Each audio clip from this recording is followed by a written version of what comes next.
Hello students, जय हिंद। स्वागत है आप सभी का टीम निष्ठा पर। मैं हूं दीपेंद्र प्रताप सिंह। स्वागत करता हूं आपसे बच्चों का आज के सेशन में, जहां पर हम आईबी एसीआईओ के लिए मैथ्स के प्रीवियस ईयर क्वेश्चंस की सीरीज कर रहे हैं। और अगर आप एनसीईआरटी पे कमांड करना चाहते हैं तो आप हमारे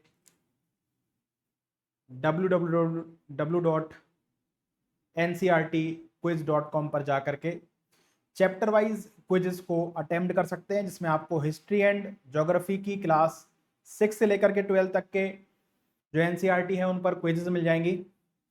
science 6 to 10, polity 9 to 12, economy, art and culture classes 11 and 12। तो ये वो क्लासेस हैं जिससे आपका, क्योंकि हर एक टीचर बोलता है कि आप एनसीईआरटी पढ़िए, लेकिन कैसे पढ़ें, उससे क्वेश्चन कैसे बनाएं। तो इसमें आपकी ncrtquiz.com हेल्प करेगा, जो कि मेरे हिसाब से आपको एक बार यहाँ पर जाकर के देना चाहिए। साथ ही साथ अगर आप किसी एग्जाम की पर्टिकुलर तैयारी कर रहे हैं, अगर आप CDS, CAPF, FCAT, CGCAT या फिर किसी और एग्जाम की प्रिपरेशन कर रहे हैं, तो आप इस ncrtquiz.com पर जाकर के मॉक टेस्ट भी दे सकते हैं। आपको यहाँ पर फ्री डेमो टेस्ट भी देखने को मिल जाते हैं। बाकी अगर आप CDS, CAPF 2026 के लिए प्रिपेयर कर रहे हैं तो ये कॉम्बो कोर्स है, इसको आप ज्वाइन कर सकते हैं, ठीक है ना।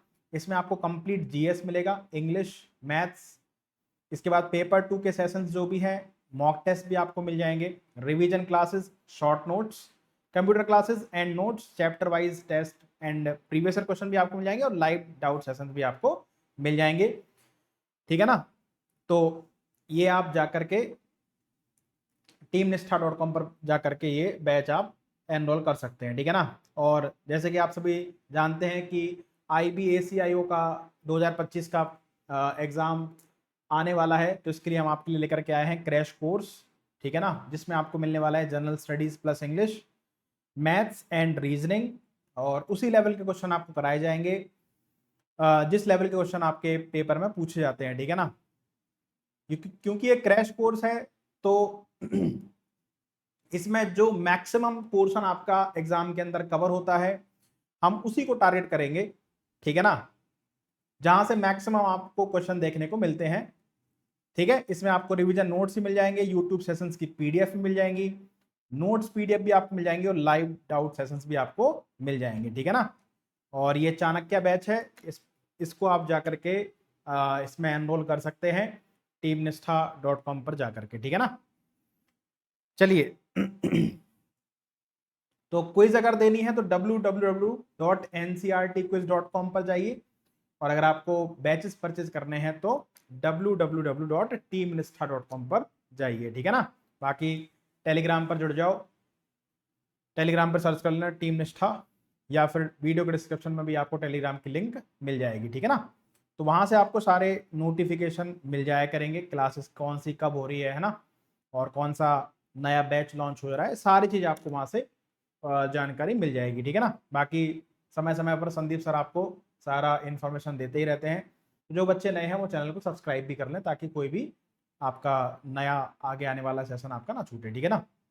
चलिए तो अब हम करते हैं 17 जैन 2024 के मैथ शिफ्ट 3 को देख लेते हैं आज, कि इसका लेवल क्या था, क्वेश्चंस कैसे थे, और क्या पीछे जो शिफ्ट हुई थी फर्स्ट एंड सेकंड 17 जनवरी की, उस क्या सेम पैटर्न था, क्या कुछ परिवर्तन थे, आइए हम लोग देखते हैं, ठीक है ना। तो पहला क्वेश्चन आपका ये रहा, x, y is a pair of positive integers such that HCF of x, y plus LCM of x, y is equal to 187. x is greater than y. Which one of the following is correct in respect of the question and the statements given below? तो statement वाले सवाल, आपका पहला सवाल statement वाला है। पहला statement कह रहा है कि there are 3 possible value of HCF of x, y. The minimum value of x plus y is 37. There are 7 pair of x, y that satisfy the given conditions. और इस तरीके से आपके ये ऑप्शंस हैं, ठीक है ना। तो बढ़िया सवाल है, और LCM HCF चैप्टर से ये सवाल बिलोंग करता है, ठीक है ना। आइए इसको सॉल्व कर लेते हैं फटाफट से।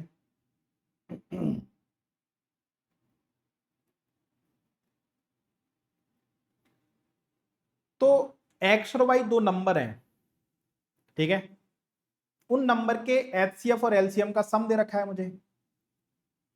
एक्स वाई से बड़ा है, ये कंडीशन आपको याद रखनी है, और उसके रिस्पेक्ट में ये तीनों स्टेटमेंट सही हैं या नहीं है, ये देखना है, ठीक है ना। तो मान लेते हैं हम कि वो दो नंबर एक्स और वाई, उनका एचसीएफ हम लोग एच मान लेते हैं। तो हमारे पास नंबर्स क्या हो जाएंगे, नंबर्स हो जाएंगे, एक तो हो जाएगा एच ए और एक हो जाएगा एच बी, है ना। जहां पर ए और बी आपस में क्या हो जाते हैं, हमारे को प्राइम हो जाते हैं। ए और बी आपस में क्या हो जाते हैं, को प्राइम हो जाते हैं। तो एचसीएफ हमने एच माना, नंबर हमारे एच ए और एच बी हो गए। तो अगर नंबर हमारे एच ए और एच बी हैं तो इनका एलसीएम क्या हो जाएगा, एच ए बी हो जाएगा। जो कॉमन होता है उसको हम एक ही बार लिखते हैं, जो कॉमन नहीं होता है उसको भी लिखते हैं एलसीएम में, ठीक है ना।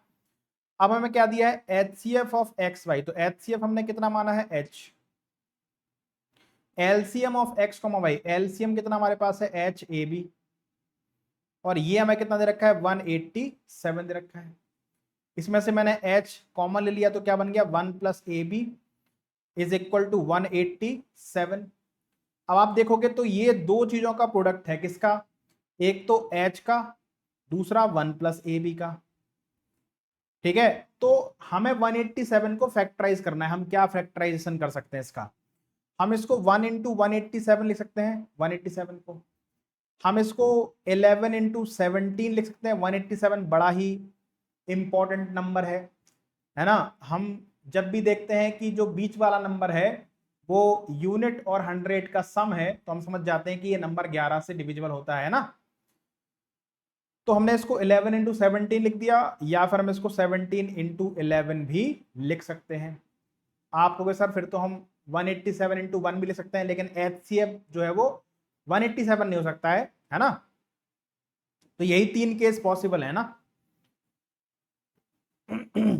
तो यहां पर अगर हम देखें तो h into 1 plus A B is equal to हमारे पास हो सकता है 1 इंटू 187, या फिर 11 इंटू 17, या 17 इंटू 11। तो तीन केस बनेंगे। केस नंबर 1, केस नंबर 1, अच्छा पहला स्टेटमेंट कह रहा है कि there are 3 possible value of HCF of x comma y. तो HCF of x comma y की 3 पॉसिबल वैल्यू संभव है। देखो 187 तो एचसीएफ पॉसिबल है नहीं, एक तो 1 हो सकता है, 11 हो सकता है, और 17 हो सकता है ना। केस अगर हम 1 देखें कि एचसीएफ हमारा 1 है, तो 1 प्लस ए बी हमारा कितना हो जाएगा, 187 हो जाएगा, है ना। यानी 80 ए बी हमारे पास 186 हो जाएगा। दूसरा केस आपके मन में आ रहा होगा कि सर हम ऐसे भी लिख सकते थे, केस नंबर 2, कि एच हमारा 187 हो जाए, लेकिन जो जिनका आप बेसिक क्लियर वो जानते हैं ये पॉसिबल नहीं हो सकता है, क्योंकि जो एचसीएफ होगा वो नंबर से छोटा होता है ना। तो हमारे पास 1 प्लस ए बी कितना आ जाएगा, 1 प्लस ए बी 1 आ जाएगा, यानी ए बी हमारे पास 0 आ जाएगा, जो कि पॉसिबल ही नहीं है, ठीक है ना, जो कि पॉसिबल ही नहीं है। तो केस 2 तो पॉसिबल ही नहीं था। अब हम आते हैं केस नंबर 3 पर। केस नंबर 3 में क्या हो सकता है कि जो एच है उसकी वैल्यू 11 हो सकती है, तो 1 प्लस ए बी 17 हो जाएगा, यानी ए बी हमारे पास 16 हो जाएगा। और एक केस और बनेगा, केस नंबर 4, कि हो सकता है कि जो एच सी एफ है वो 11 ना होकर के 17 हो जाए, तो 1 प्लस ए बी हमारे पास कितना हो जाएगा, 11 हो जाएगा, यानी ए बी हमारे पास कितना आ जाएगा, 10 आ जाएगा। ये सारी चीजें पॉसिबल है, ठीक है ना। अब बस मुझे ये देखना है कि ए और बी आपस में क्या होते हैं, को प्राइम होते हैं, ठीक है ना। तो हमें 186 के ऐसे फैक्टर करना है जो आपस में को प्राइम हो, ठीक है ना। को प्राइम मतलब जिनका एचसीएफ 1 हो। तो इसको हम लिख सकते हैं 1 इंटू 186, इसके बाद ये लिख सकते हैं 2 इंटू 93 लिख सकते हैं इसको, है ना। 2 और 93 भी आपस में को प्राइम है। फिर 186 3 से भी कैंसिल होता है, 3 से जाएगा, 3 छंग 18, 3 दूनी 6 ना। 3 इंटू 62 ये भी आपस में को प्राइम है। फिर ये 4 से नहीं कटेगा, 5 से नहीं कटेगा, 6 से कटेगा, 6 इंटू 6 × 18, 6 कम 6, 6 इंटू 31। इसके अलावा और कोई इसके फैक्टर नहीं मिलेंगे, ठीक है ना। तो ये a इंटू बी की वैल्यू है, ये सारी a इंटू बी की वैल्यू है। अब हम सभी जानते हैं कि ये आपस में को प्राइम है, यानी कि हमें a और b का रेशियो मिल गया कि a रेशियो भी हमारे पास 1:186 है, और HCF हमारा अगर 1 है तो अगर हम HCF को वापस से रेशियो मल्टीप्लाई कर देते हैं तो हमें वो नंबर मिल जाते हैं। यानी कि यहाँ पर अगर मैं 1 का मल्टीप्लाई करूंगा तो एक नंबर 1 मिल जाएगा, 186 में 1 का मल्टीप्लाई करूंगा तो एक नंबर 186 हो जाएगा, 2 में 1 का मल्टीप्लाई करूंगा तो 2 मिलेगा, 2 में 93 का मल्टीप्लाई करूंगा तो 1 में 93 का मल्टीप्लाई करूंगा तो 93 मिलेगा। तो ये सीधा सीधा नंबर मिलते जा रहे हैं ना। तीसरा क्या हो जाएगा, 3 इंटू 1 3, 62 इंटू 1 62, इसके बाद 6, 31। तो ये 4 पेयर तो पॉसिबल हो गए एक्स और वाई की, है ना। ये एक्स और वाई की वैल्यू हो गई, ठीक है, जिसमें बड़ा नंबर एक्स हो जाएगा, छोटा नंबर वाई हो जाएगा। क्लियर है। यहां पर क्या हो सकता है कि ए भी 0 है, तो ये तो पॉसिबल ही नहीं, केस नंबर 2। हम आते हैं केस नंबर 3 पर। ए भी अगर 16 है तो क्या क्या हो सकता है, 1 इंटू 16 हो सकता है, 2 इंटू 8 ये पॉसिबल नहीं है। क्यों सर, क्योंकि ए और बी आपस में क्या है, को प्राइम, और 2 और 8 आपस में को प्राइम नहीं है। इसके बाद क्या होगा, 4 इंटू 4, ये भी पॉसिबल नहीं है क्योंकि ए और बी आपस में क्या है, को प्राइम है, ठीक है ना। यानी कि हमें ए रेशियो बी मिल गया कितना, 1:16। तो हमारा नंबर क्या हो जाएगा, HCF हमारे पास 11 है, तो HA और H भी हमारा नंबर है, तो एक नंबर हो जाएगा हमारे पास 11 और एक हो जाएगा 11 इंटू 16, है ना, ये नंबर हो जाएंगे। यानी यहां से हमें कितने पेयर मिल गए, यहां से एक पेयर मिल गया, 4 और एक 5, 5 पेयर मिल गए, ठीक है ना। तीसरा हमारे पास क्या है कि 10 को हम क्या लिख सकते हैं, 1 इंटू 10 लिख सकते हैं, या 2 इंटू 5, इसके अलावा और कुछ भी नहीं लिखा जा सकता है इस 10 को। यानी कि ए रेशियो बी अगर देखोगे तो 1:10 हो गया, और अगर हमारे पास HCF 17 है तो एक नंबर 17 हो जाएगा और एक 170 हो जाएगा, ठीक है ना। इसके बाद यानी कि एक पेयर और मिल गया हमें। इसके बाद ए रेशियो भी हमारे पास 2:5 भी हो सकता है, तो 2 इंटू 17 34 हो जाएगा, 17 पंचे 50 हो जाएगा, ठीक है ना। तो 1 2 3 4 5 6 7 एक्स और वाई के कितने पेयर पॉसिबल हैं, 7। स्टेटमेंट नंबर 3 यही बोल रहा है, there are 7 pair of x and y that satisfy the given condition, यानी स्टेटमेंट नंबर 3 एकदम सही है। स्टेटमेंट नंबर 1 भी ठीक है, there are 3 possible value of HCF of x, y. तो HCF 1 हो सकता है, HCF 11 हो सकता है, HCF 17 हो सकता है, केवल 3 वैल्यू पॉसिबल है, यानी स्टेटमेंट नंबर 1 भी एकदम सही है। स्टेटमेंट नंबर 2 कह रहा था minimum value of x plus y is 37। To देखोगे कि ये एक नंबर 11 है और ये 11 इंटू 16 है, यानी कि एक नंबर 11 हो गया, एक हो गया 176। तो यहां से x प्लस वाई हमारा 37 से बहुत बड़ा आएगा, यहां पर भी सम 37 से बड़ा है, यहां पर भी सम 37 से बड़ा है। लेकिन अगर हम केवल यहां पर देखें तो यहां पर हमारे पास क्या बन रहा है, 6 प्लस 31 यानी कि 37 बन रहा है, ठीक है ना। यहाँ पर 62 प्लस 3 65 बन रहा है, 93 प्लस 2 95 बन रहा है, 186 प्लस 1 187 मिल रहा है, यानी कि x प्लस वाई की जो मिनिमम वैल्यू है वो हमारे पास क्या बन रही है, 37 बन रही है। इसके अलावा और कोई पॉसिबल है ही नहीं, यानी कि हमारा स्टेटमेंट नंबर 2 भी क्या हो जाएगा, सही हो जाएगा। तो तीनों स्टेटमेंट क्या है इस सवाल में, सही है, ठीक है। तो हम कह सकते हैं कि ऑप्शन नंबर 4 इस सवाल का हमारा आंसर बन जाएगा। All 3 statements are correct, all 3 statements are correct, option number 4। Next, अब जो भी टाइम आपका क्वेश्चन नंबर 1 में लगा था वो सारा टाइम आपका यहां पर कवर हो जाएगा क्वेश्चन नंबर 2 में। आप पढ़ो, the prices of a cream and a shampoo are in the ratio 19:11। The price of cream is 160 more than the price of shampoo, what is the price of cream. तो देखो sir, हमें cream और shampoo के price का ratio दे रखा है 19:11। अब हम जानते हैं कि जो क्रीम है, अगर हमसे पूछा what is the price of cream, आपको सॉल्व करने की कोई जरूरत ही नहीं थी, क्योंकि जो क्रीम है वो या तो 19 होगा या 19 का मल्टीपल होगा। क्या ये 19 से कटता है, नहीं। ये कटता है 19 से, नहीं कटता। ये कटता है 19 से, नहीं कटता। एक ही ऑप्शन था जो 19 से कंप्लीटली डिविजिबल था, जो था हमारा 380, ठीक है ना। तो आप इसको बिना सॉल्व किए, यानी कि बिना एक्स वाई कुछ भी माने, आप इस सवाल को आराम से कर सकते थे। अदरवाइज देखो सॉल्यूशन तो हम जानते ही हैं, करेंगे ही। तो हमारे पास क्रीम और शैम्पू के प्राइस का जो रेशियो है वो 19:11, यानी अगर क्रीम 19 रुपए की आती है तो शैम्पू 11 रुपए का आता है। कह रहा था price of cream is 160 more than the price of shampoo. तो अगर मान लिया जाए कि क्रीम 19 रुपए की आती है, शैम्पू 11 रुपए का आता है, तो मेरे हिसाब से क्रीम का जो प्राइस है वो शैम्पू के प्राइस से 8 रुपए ज्यादा है। लेकिन सवाल तो कह रहा है 160 रुपए ज्यादा है, तो 8 की वैल्यू 160 है। हमसे पूछ रहा है what is the price of cream, यानी कि 19 की वैल्यू क्या हो जाएगी, तो 160/8 इंटू 19, 8 दूनी 16, 19 दूनी 38, यानी कि 380 हमारा क्या बन जाएगा, आंसर बन जाएगा। ठीक है ना, तो ऑप्शन नंबर 4 हमारे सवाल का उत्तर बन जाएगा। नेक्स्ट क्वेश्चन नंबर 3 कह रहा है कि sum becomes 8640 after 2 years and 12,441.6 after 4 years at the same compound interest, find the sum यानी कि प्रिंसिपल।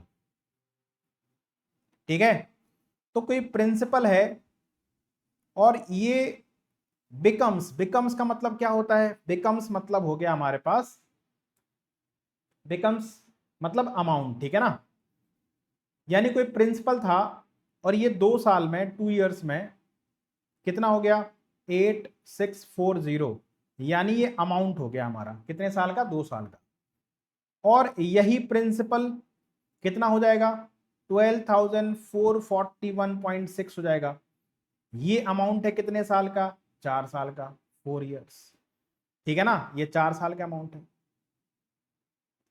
हमसे प्रिंसिपल पूछ रहा है, हम जानते हैं कि हर एक साल का सीआई बराबर नहीं होता, लेकिन सीआई ज्योमेट्रिक प्रोग्रेशन को फॉलो करता है। सेम टाइम में कोई भी प्रिंसिपल है वो सेम मल्टीपल टाइम्स हो जाता है ना। जैसे हम यहां से यहां तक देखें, ये 2 साल का अमाउंट, ये 4 साल का, तो अगर मैं आपसे पूछूं कि इन 2 साल में ये कितने गुना हो गया, यानी कि ये जो 12,441.6 ये इसका कितने गुना है। ठीक है ना, फ्रैक्शन निकालते हैं तो यहां पर डेसिमल हटाएंगे, यहां पर 0 आ जाएगा। अब मुझे ये 12 से कटता हुआ दिख रहा है, अगर हम इसको 12 से काटेंगे तो 12 कम 12, 12 तिया 36 है ना, 8, 12 छंग 72। ठीक है ना, इसके बाद 12 अट्ठे 96, 1368 है ना, नहीं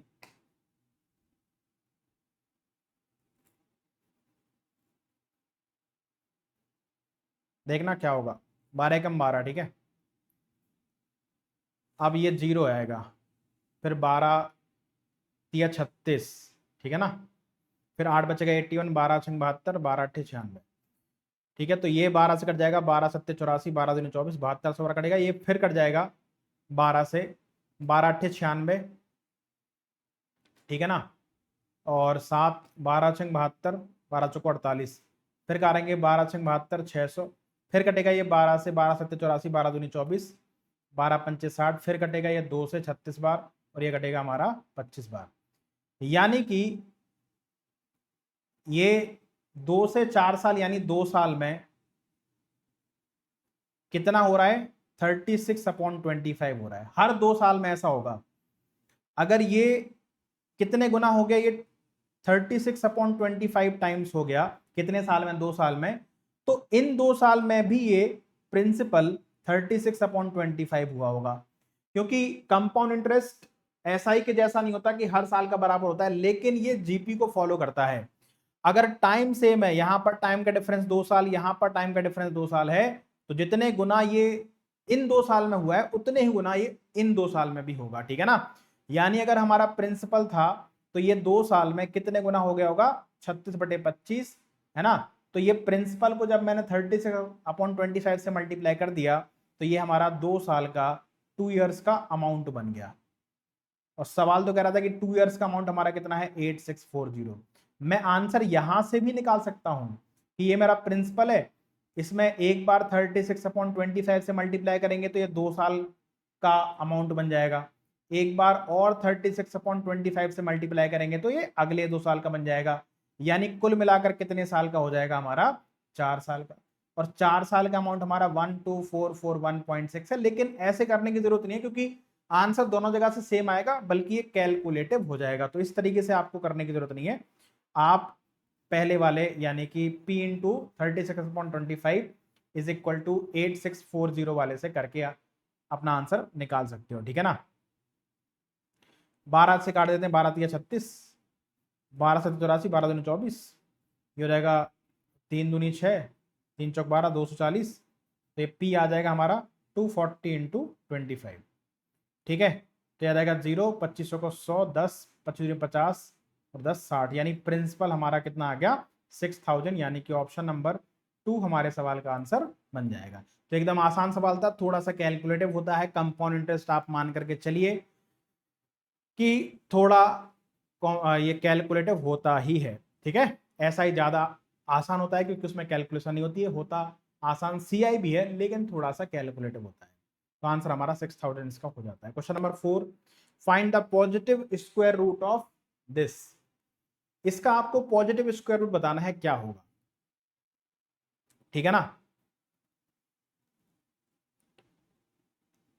देखो सबसे पहले तो ये रूट हटाने की मैं कोशिश करूंगा, और रूट हटाने के लिए कौन हेल्प करता है, 2ab हेल्प करता है। तो जो 4√2 है उसको मैं ऐसे लिखूंगा 2 इंटू a इंटू बी, ठीक है ना। तो अगर इसको 2ab से कंपेयर किया जाए, क्योंकि ये वाला पार्ट तो क्या लिखा है, ये लिखा है a square plus B square, और ये क्या लिखा है माइनस का 2ab। तो दो संख्याओं को ऐड करने पर 6 हो जाए, ऐसा तो बहुत जगह पॉसिबल है, इसलिए यहां से दिमाग लगाते हैं अपन लोग 2ab से। तो अगर मैं a को 2 लेता हूं और b को हम लोग √2 लेते हैं, तो a square plus B square कितना हो जाएगा, 2 का स्क्वायर 4, √2 का स्क्वायर 2, यानी 4 2 कितना हो गया 6 हो गया, बात बन गई। यानी ये किसका स्क्वायर लिखा हुआ है, ये लिखा है हमारे पास 2 माइनस √2 का स्क्वायर। ये किसका स्क्वायर लिखा है, 2 माइनस √2 का स्क्वायर लिखा है, ठीक है। तो ये हो गया 92 माइनस 24, और स्क्वायर रूट के अंदर स्क्वायर है तो स्क्वायर रूट हट जाएगा, यानी ये आएगा 2 माइनस √2। कितना हो गया 92 माइनस 48 प्लस 24√2। अब 94 में से 92 में से 48 गया कितना बचा, 12 में से 8 गया 4 बचा, 8 में से 4 गया 4 बचा, प्लस फिर से वही बात है, इसका आपको स्क्वायर रूट निकालना है इस वाले का, ठीक है ना, इसका स्क्वायर रूट निकालना है, ठीक है। तो इसको हम लिखेंगे 2 इंटू 12√2, 24 को हमने लिख दिया 12√2, ठीक है ना।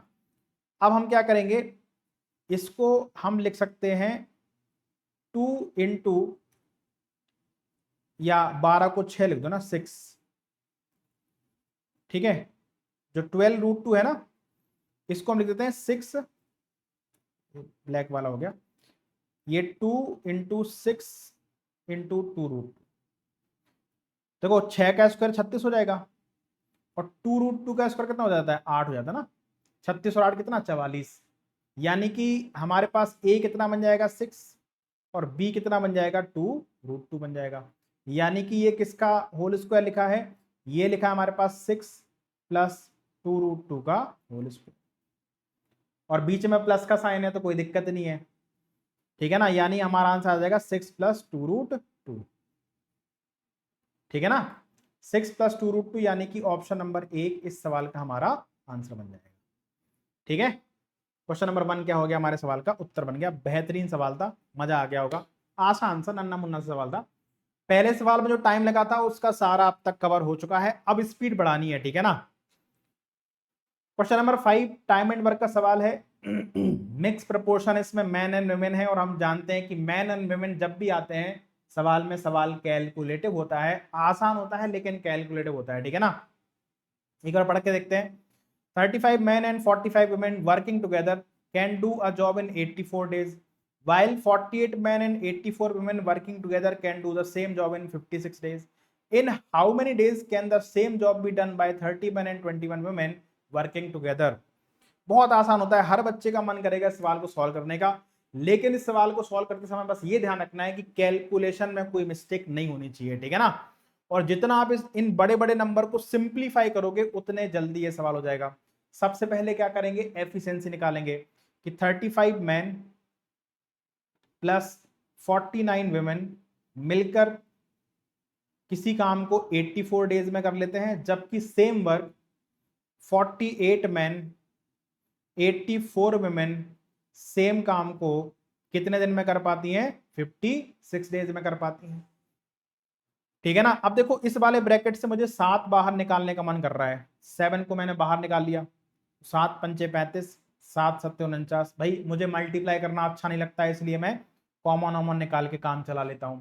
इसमें से मुझे 12 को बाहर निकालने का मन कर रहा है ना। तो 12 चौक 48, 12 सत्ते 84 इंटू 56। ठीक है, तो 7 अठे 56, ठीक है, 12 सत्ते 84। अब थोड़ा हल्का हो गया और कुछ नहीं कट रहा है, वापस मल्टीप्लाई कर देते हैं।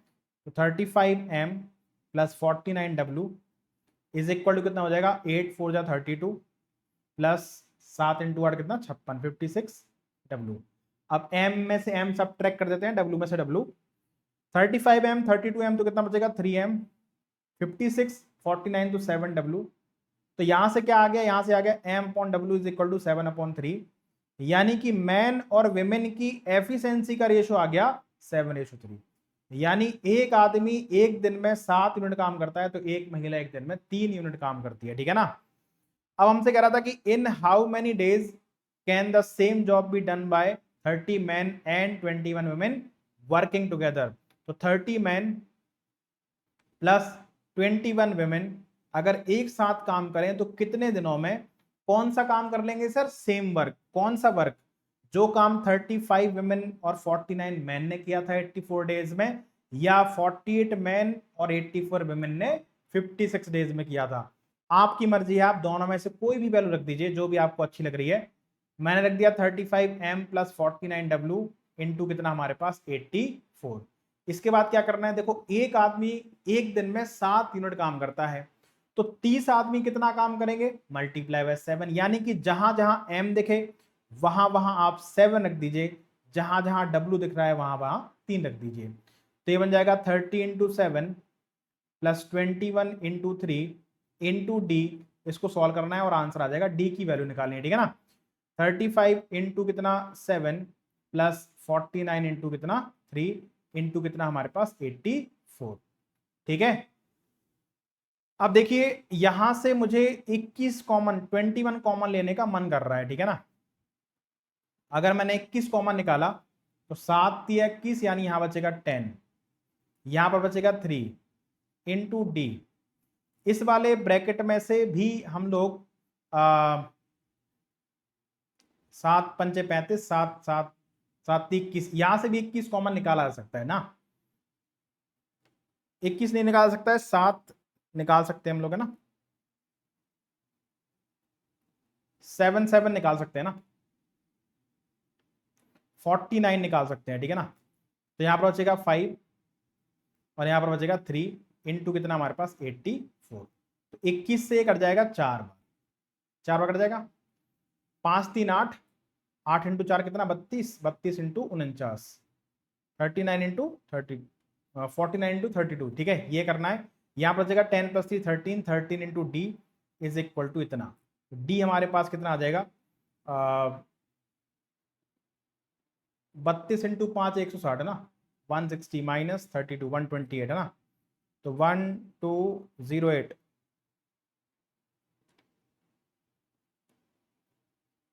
ठीक है, एक मिनट मल्टीप्लाई कर ही लेते हैं, क्या ही जाता है। ठीक है, तो 49 इंटू 32 हमारे पास कितना बनेगा? ये 18 कैरी का जाएगी, 2 चौक 8, 9 ती 27, 27 8 35 और 1 36 है ना। कैरी 3, 4 ती 12 3 15, 1568 आ गया। यानी 13D इज इक्वल टू 1568। तो डी हमारे पास आ जाएगा 1568 अपॉन 13। 13 से डिवाइड करूंगा तो 1 बार जाएगा, फिर बचेगा हमारे पास कितना? 26 है ना। 12 13 दूनी 26, फिर 0, ये 8/13, 120 सही 8/13 इस सवाल का उत्तर, यानी ऑप्शन नंबर बी। तो सवाल आसान था, कोई ऐसा नहीं था कि आप नहीं कर सकते थे, लेकिन थोड़ा सा टाइम टेकिंग था। अभी तक जितने भी इसके पहले जो 2-3 सवाल मिले थे वो बहुत आसान आसान मिल गए थे, एक सवाल उन्होंने कैलकुलेटिव डाल दिया। उनकी भी मजबूरी, आप समझो ना। उन्हें ज्यादा से ज्यादा बच्चे फेल करने हैं, ठीक है ना। तो इस तरीके के सवाल एग्जामिनर आपके पेपर में डाल देता है, 3-4 सवाल। अगर सारे ही कैलकुलेटर डाल देता तब हम कहते हैं कि यार ये क्या है ना। लेकिन कुछ है जो डुएबल है, बाकी छोड़ने वाले हैं, तो आप कर सकते हो आराम से, ठीक है ना। यानी कि अगर आप 15-16 टारगेट करोगे आईबी के पेपर में तो आप आराम से कर पाओगे, कोई दिक्कत नहीं है, ठीक है ना। जीएस जल्दी कर लो, इंग्लिश जल्दी कर लो, रीजनिंग जल्दी कर लो, बाकी जो टाइम बचता है वो मैथ्स में दे दो, ठीक है। अगर मैथ्स और रीजनिंग दोनों लेंदी हैं तो दोनों में सबसे ज्यादा टाइम बचा करके इनमें ही रखो, ठीक है ना। चलिए, कह रहा है कि a salt and water mixture of which 12.5% is salt cost 20 rupees 22 rupees per liter. Another salt and water mixture of which 27.5% is salt cost 38.50 per liter. How many liter of a salt and water mixture of which 30% is salt can be bought for rupees 165? ये सवाल पीछे के 2 shift में भी हम देख चुके हैं, सेम डेटा है, अलग अलग चीजें पूछता है, ठीक है ना। हम सबसे पहले एलिगेशन लगाएंगे और एलिगेशन में देखो यहां पर भी पहले वाले मिक्सचर में सॉल्ट दिया हुआ है, सेकंड वाले मिक्सचर में भी सॉल्ट दिया हुआ है और थर्ड वाले मिक्सचर में भी सॉल्ट दिया है, तीनों जगह सॉल्ट सॉल्ट सॉल्ट है, तो हमें क्वांटिटी का रेशियो मिल जाएगा। लेकिन जब एलिगेशन लगाते हैं तो यहां पर सबसे छोटी वैल्यू लिखते हैं, ठीक है, यहां पर सबसे बड़ी वैल्यू लिखते हैं, यानी यहां पर 30% लिखना पड़ेगा। इन तीनों में देखोगे सबसे छोटी 12.5 है, सबसे बड़ी 30 है, और इनके बीच की वैल्यू को हम लोग यहां पर लिख देते हैं। तो तीनों में सॉल्ट है, इसीलिए एलिगेशन लगा पा रहा हूं, क्योंकि तीनों सेम क्वांटिटी होनी चाहिए। तो 30 में से 27.5 जाएगा, 2.5 बचेगा, 27.5 में से 12 जाएगा तो कितना बचेगा हमारे पास, ये 15 बचेगा, ठीक है। ये रेशियो आ गया किसका, क्वांटिटी का। यहां पर डेसिमल हटाऊंगा तो यहां पर 0 आ जाएगा, 25 से एक बार, 25 से 6 बार, यानी कि हमने 12.5% जो सॉल्ट है उसका 1 लीटर मिक्सचर लिया होगा, और जिसमें 30% सॉल्ट है उसका 6 लीटर लिया होगा। तो ये 7 लीटर जो मिक्सचर बना है उसमें 27.5% क्या होगा, आपका नमक होगा, ठीक है। अब मुझे इसका कॉस्ट पता है, इसका कॉस्ट पता है, मुझे इसका कॉस्ट पता करना है जिसमें 30% सॉल्ट है, ठीक है ना। तो जिसमें 12.5% नमक है उसका हमने 1 केजी लिया या 1 लीटर लिया, और जिसमें 30% सॉल्ट है उसका हमने 6 लीटर लिया, दोनों को मिक्स कर दिया, ठीक है ना, दोनों को हमने मिक्स कर दिया।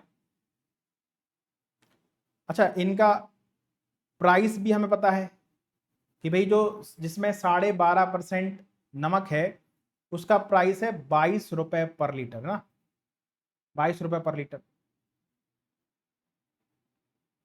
जिसमें 30% नमक है उसका प्राइस मुझे नहीं पता, मान लो भाई x रुपए पर लीटर। इनको आपने 1:6 के रेशियो में मिलाया, मिलाने से जो मिक्सचर बना उसमें नमक कितना हो गया, 27.5%, और एवरेज जो कॉस्ट हो गया वो 38.50 हो गया। तो एवरेज जो 38.50 वो कैसे आया होगा, 1 × 22 एवरेज, वेटेड एवरेज है ना, x × 6 अपॉन कितना, total quantity 6 + 1 7 is equal to 38.50, ठीक है। तो ये कितना हो गया, 22 plus 6x is equal to कितना हो जाएगा, 0, 7 × 5 = 35, कैरी 3 आ गई, 7 × 8 = 56 और 3 × 59, कैरी आ गई 5, 7 × 3 = 21 और 5 = 26 है ना। और 2 के बाद डेसिमल है तो यहाँ पर भी 2 के बाद डेसिमल लगा देते हैं। 6x इज इक्वल टू 269.50 में से 22 घटाते हैं तो 0.50, और ये हो जाएगा 7, और ये हो जाएगा 4, 247.50, यानी x हमारे पास आ गया 247.50/6, ठीक है ना।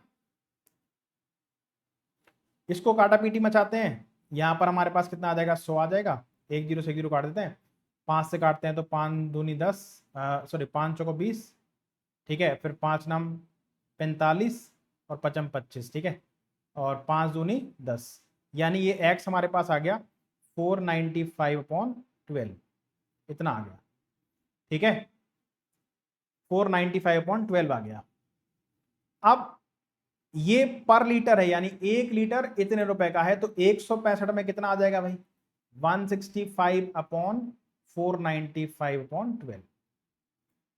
ये 3 बार कट रहा है सीधा सीधा, ये 12 ऊपर जाएगा, तो 12/3 यानी कितना हो गया, 4 लीटर हम लोग ले सकते हैं इस हिसाब से, ठीक है ना। समझ में आया।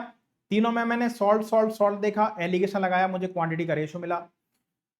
जिसमें 12.5% नमक है उसका प्राइस पता है 22 रुपए पर लीटर, जिसमें 30% नमक है उसका नहीं पता है, मान लिया X रुपए पर लीटर इसको। लेकिन ये पता है कि 1:6 में मिलाया तो एवरेज जो बना, जो नया मिक्सचर बना, उसमें 27.5% आपका नमक है, उसका कॉस्ट हमारा 38.50 यानी एवरेज है। एवरेज का बेसिक कॉन्सेप्ट लगा, एक्स की वैल्यू निकाली, तो ये इतने रुपए पर लीटर होना चाहिए। 165 इतने रुपए पर लीटर से कितना आएगा, 4 लीटर आएगा, ठीक है ना। तो आंसर बनेगा हमारा ऑप्शन नंबर 3, यानी 4 इस सवाल का उत्तर बन जाएगा, ठीक है। Next question number 7, if Naman had purchased 25 articles for ₹22 and sold all the articles at the rate of 22 for ₹25, then find his approximate profit percentage। तो इन सवालों में क्या करते हैं, यहां पर हम लोग आर्टिकल लिखते हैं, यहां पर प्राइस लिखते हैं, ठीक है ना, यहां पर सीपी लिखते हैं, यहां पर एसपी लिखते हैं। नमन हैज परचेज 25 आर्टिकल्स फॉर ₹22, 22 रुपए के 25 आर्टिकल खरीदे, and sold all the articles at the rate of 22 for ₹25, 25 रुपए के कितने, 22 की रेट से बेच दिए। अब सवाल में खुद उसने बोला है ही सोल्ड ऑल द आर्टिकल्स, है ना, सवाल में खुद बोला गया है जितने खरीदे सारे बेच दिए। अब हमें बताया तो है नहीं कितने आर्टिकल खरीदे, ठीक है ना। तो हम नंबर ऑफ आर्टिकल को बराबर कर लेते हैं, जहां पर 25 है वहां पर 22 से मल्टीप्लाई कर दो, जहां पर 22 है वहां पर 25 से मल्टीप्लाई कर दो, तो यहां पर भी 22 से मल्टीप्लाई हो गया और यहां पर भी 25 से। अब दोनों जगह नंबर ऑफ आर्टिकल बराबर हैं, क्योंकि जब तक नंबर ऑफ आर्टिकल बराबर नहीं होंगे हम प्रॉफिट या लॉस नहीं बता सकते हैं। 22 इंटू 22 कितना हो गया, 484, 22 का स्क्वायर। 25 इंटू 25 कितना हो गया, 625। यानी हमने किसी, जितने भी आर्टिकल थे उनको खरीदा 484 में, और हमने बेचा इनको कितने में, 625 रुपए। क्योंकि परसेंटेज पूछ रहा है तो डेटा से कोई मतलब नहीं है, कितने भी नंबर ऑफ आर्टिकल हो, बस कॉन्सेप्ट ये है कि नंबर ऑफ आर्टिकल बराबर होना चाहिए। और सवाल भी कह रहा है सोल्ड ऑल दी आर्टिकल, जितने खरीदे वो सारे बेच दिए, 10 खरीदे 10 बेचे, 50 खरीदे 50 बेचे, इसलिए मैंने नंबर ऑफ आर्टिकल इक्वल किए, ठीक है ना। तो 484 में खरीदे, 625 से बेचे, तो प्रॉफिट कितने का हो गया हमारा, प्रॉफिट क्या होता है, एसपी माइनस सीपी, यानी 625 माइनस 484, तो ये 1 हो गया, 12 में से 8 गया, 4 बचा, 5 में 4 गया, 1 बचा, यानी कि 141 का प्रॉफिट है। तो प्रॉफिट परसेंटेज किस पर होता है, प्रॉफिट सीपी पर। परसेंटेज निकालने के लिए 100 का मल्टीप्लाई।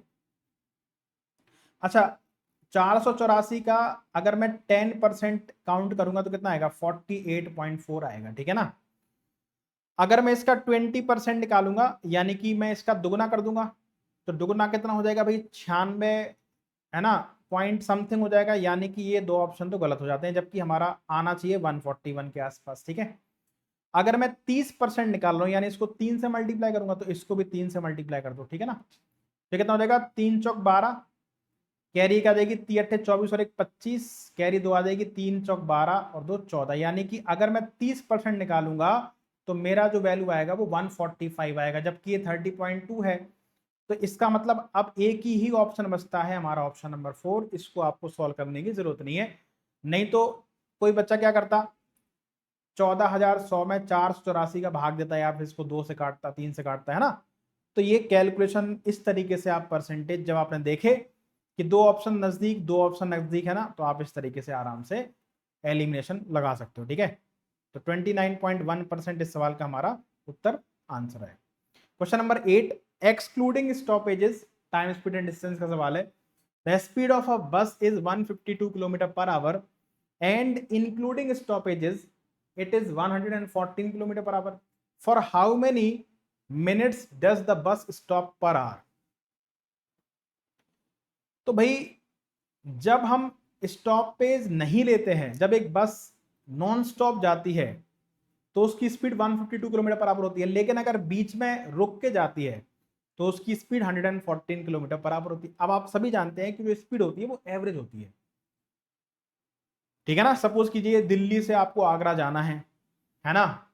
एक ट्रेन दिल्ली से चलती है सुबह 8 बजे और सीधा आगरा छोड़ देती है आपको 9:30 बजे, ठीक है ना। 1.5 घंटे में उसने छोड़ दिया आपको। और एक ट्रेन में आप बैठे सुबह 8 बजे, लेकिन उसने आपको छोड़ा 10 बजे, वो बीच में एक जगह रुकी थी, लेकिन कहलाएगा तो यही कि हम 2 घंटे में आगरा पहुंचे, भले वो कितने बार भी रुक करके पहुंचे, है ना।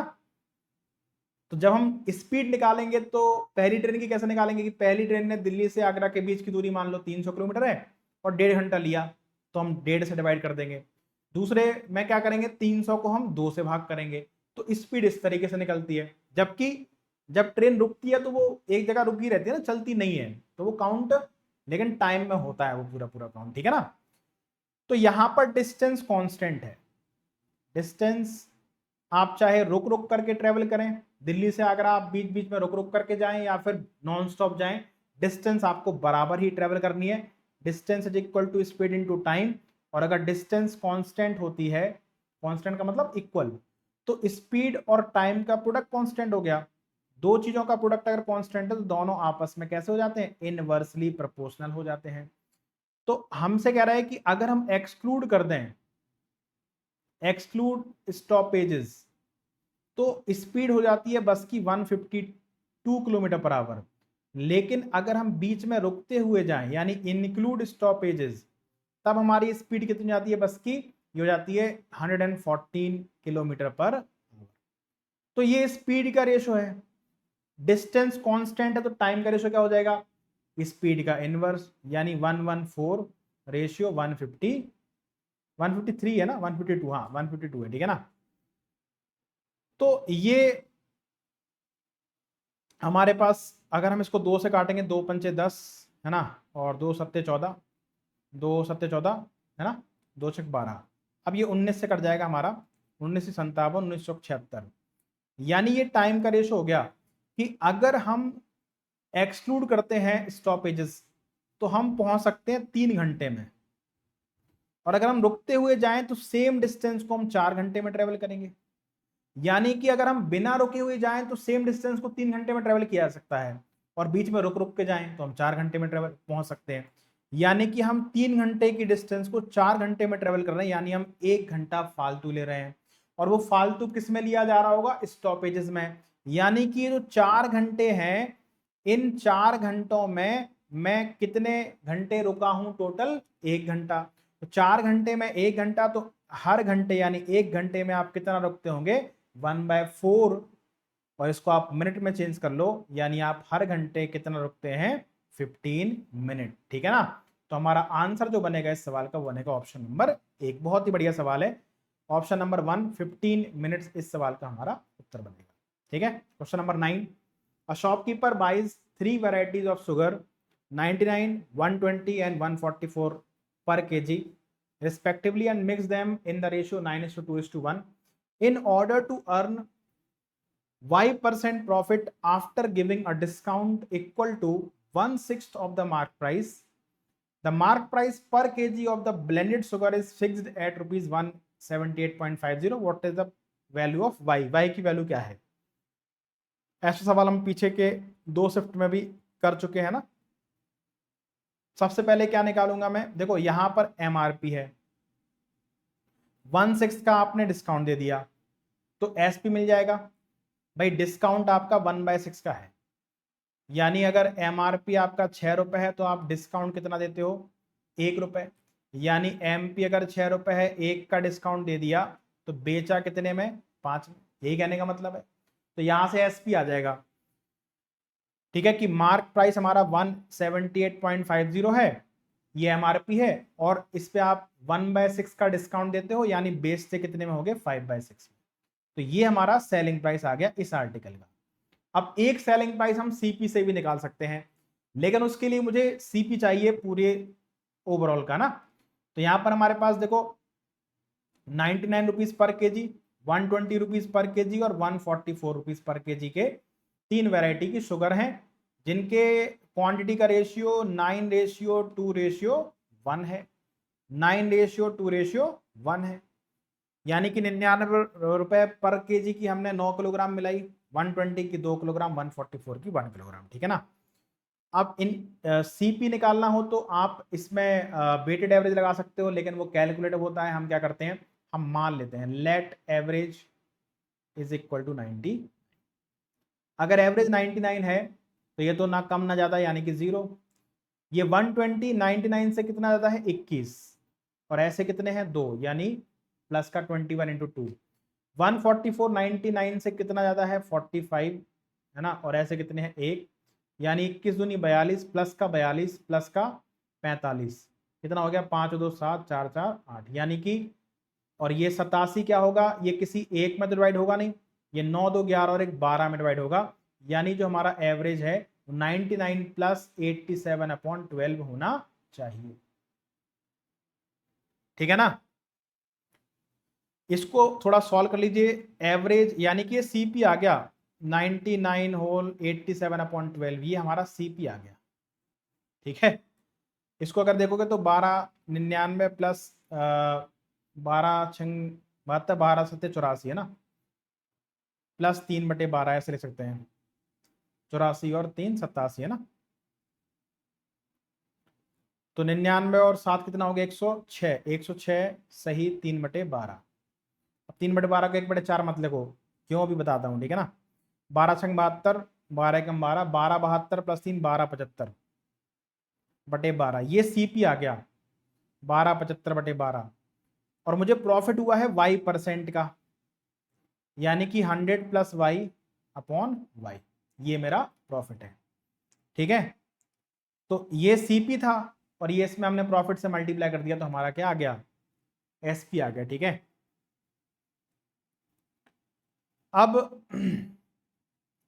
इसको सॉल्व कर लेते हैं भाई, दोनों जगह एसपी लिखा है, सॉल्व कर लीजिए, वाई की वैल्यू निकल जाएगी, ठीक है ना। ये डेसी में लटाऊंगा तो कितना आ जाएगा, नीचे 100 आ जाएगा, ठीक। या फिर आप एक काम करो, ये इसको हटा दो, ठीक है ना, इसको हटा देते हैं। ये तो हमारे पास सीपी आ गया, सीपी हमारा कितना आ गया, 1275/12।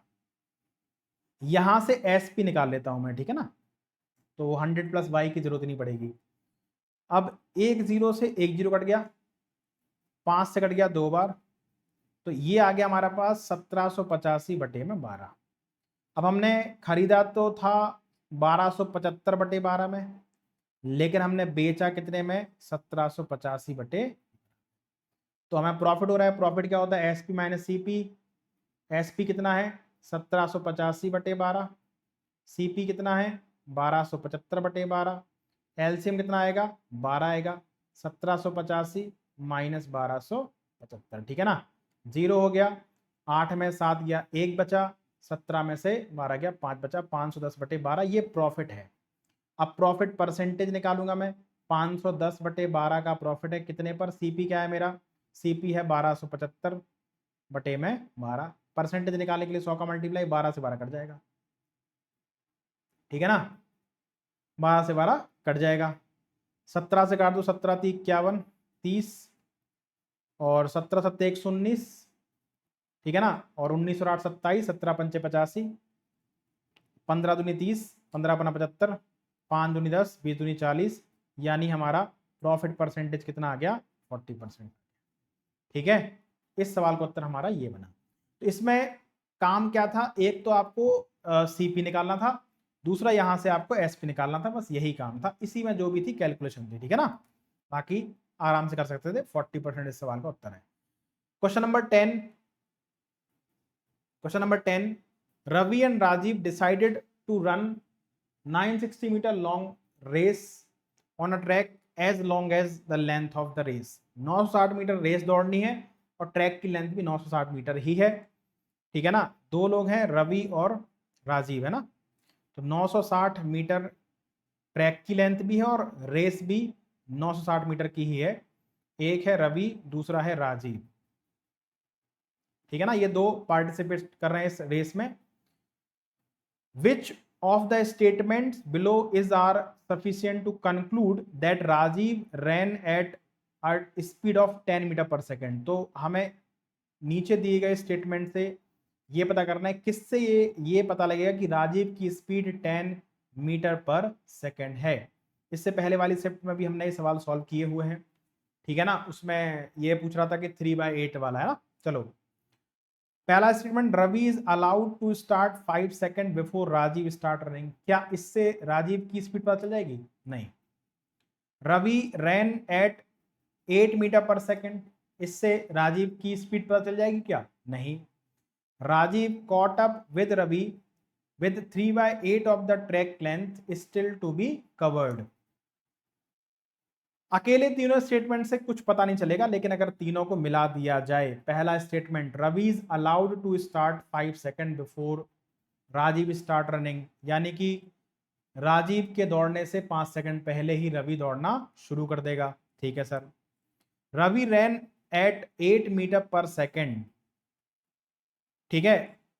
तीसरा, Rajiv caught up with Ravi with 3/8 of the track length still to be covered. तो ट्रैक कितने का है? 960 मीटर का। इसका 3/8 कितना हो गया? 360 मीटर। यानी कि 360 मीटर अभी भी दोनों को ट्रेवल करना है, और दोनों यहां पर आकर के मिल गए, रवि एंड राजीव। ये सवाल कह रहा है। तो 960 में से 360 मीटर रह गया, यानी कि दोनों ने कितना ट्रेवल कर लिया है? 600 मीटर ट्रेवल कर लिया है। ठीक है। बस ये है कि रवि ने राजीव से ये 600 मीटर ट्रेवल करने में 5 सेकंड ज्यादा लगाए हैं या नहीं, ये पता करना है। ठीक है ना। देखो, रवि 600 मीटर कितनी देर में ट्रेवल करेगा? स्पीड उसकी 8 मीटर पर सेकंड है, ठीक है ना। तो 75 सेकंड में ट्रेवल कर पाएगा। अगर रवि को 75 सेकंड लगे, ठीक है, और स्टार्टिंग में रवि 5 सेकंड पहले दौड़ गया था राजीव से, यानी कि राजीव कितनी देर दौड़ा होगा? 70 सेकंड। और क्या 70 सेकंड में वो 600 मीटर ट्रेवल कर लेगा? वो तो 70 सेकंड में 700 मीटर ट्रेवल कर लेगा, क्योंकि उसकी स्पीड 10 मीटर पर सेकंड होनी चाहिए इस हिसाब से।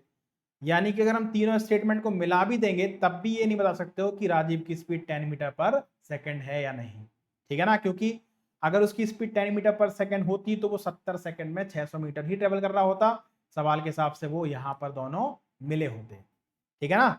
यानी कि तीनों स्टेटमेंट को मिला करके भी हम लोग आंसर नहीं दे पाएंगे। ठीक है। Even all the 3 statements taken together is not sufficient. Time speed distance का सवाल था, थोड़ा सा अच्छा सवाल है।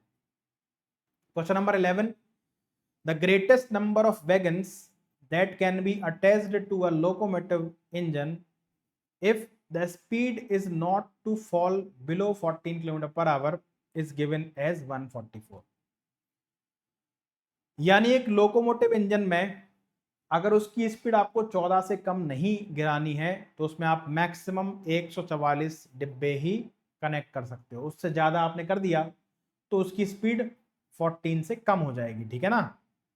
ये दिया हुआ है, कह रहा है कि which one of the following is correct in respect of the question and the statements given below. ठीक है ना। तो ये हमें इस स्टेटमेंट, जो स्टेटमेंट दिए हुए इनसे पता करना है। पहला स्टेटमेंट कह रहा है कि the locomotive engine without any wagon can go at the rate of 50 kilometre per hour. अब पहले स्टेटमेंट अकेले से हम ये नहीं पता कर पाएंगे कि उसमें मैक्सिमम कितने डिब्बे लगाए जा सकते हैं, क्योंकि हमें तो ये दिया हुआ है इसमें कि जब एक भी डिब्बा नहीं होता है, अकेला इंजन होता है, तो 50 किलोमीटर पर आवर की स्पीड से दौड़ सकता है। ठीक है ना। Statement number 2, the speed of the locomotive diminished by a quantity which varies as the square root of the number of wagons attached। अब यहां से मुझे कुछ रिलेशन पता चल रहा है कि जो लोकोमोटिव की स्पीड है वो कम हो जाती है। Decrease in speed is varies as the square root of number of wagons.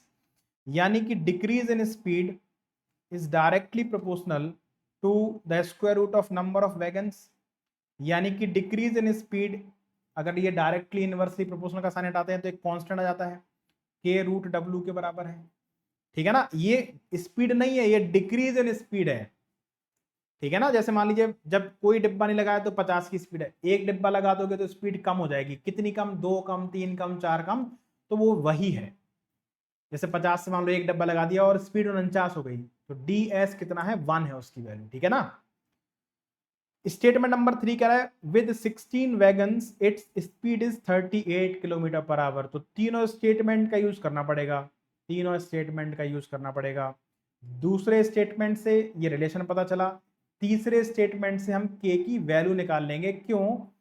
With 16 wagons इस speed is 38 kilometre per hour.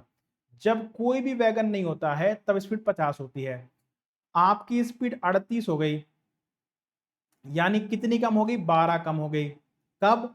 जब आपने कितने डिब्बे लगा दिए? 16, यानी कि डिक्रीज इन स्पीड 12 है। के इंटू डब्ल्यू कितना हमारे पास है? 16 है। तो 12 इज इक्वल टू के इंटू 4, यानी के हमारे पास कितना आ गया? के की वैल्यू 3 आ गई, के की वैल्यू 3 आ गई, ठीक है ना। अब सवाल ये चेक करना है मुझे कि क्या उसकी स्पीड 14 किलोमीटर पर आवर कम हो जाएगी जब नंबर ऑफ वैगन्स 144 होंगे, ठीक है ना। तो हम डिक्रीज इन स्पीड पता करते हैं। देखो के हमारे पास 3 है और नंबर ऑफ वैगन्स हम लोग 144 लगा करके देखते हैं, यानी डब्ल्यू की जगह 144 रख के देखते हैं। तो हमारी स्पीड कितनी डिक्रीज हो जाएगी? 36, क्योंकि ये बार आती है 36। देखो जब कोई भी वैगन नहीं होता है तो हमारी स्पीड होती है 50, 50 से 36 हो गई जब हमने 144 डिब्बे लगा दिए, यानी हमारी स्पीड कितनी कम होगी? 14 ही तो कम हो गई।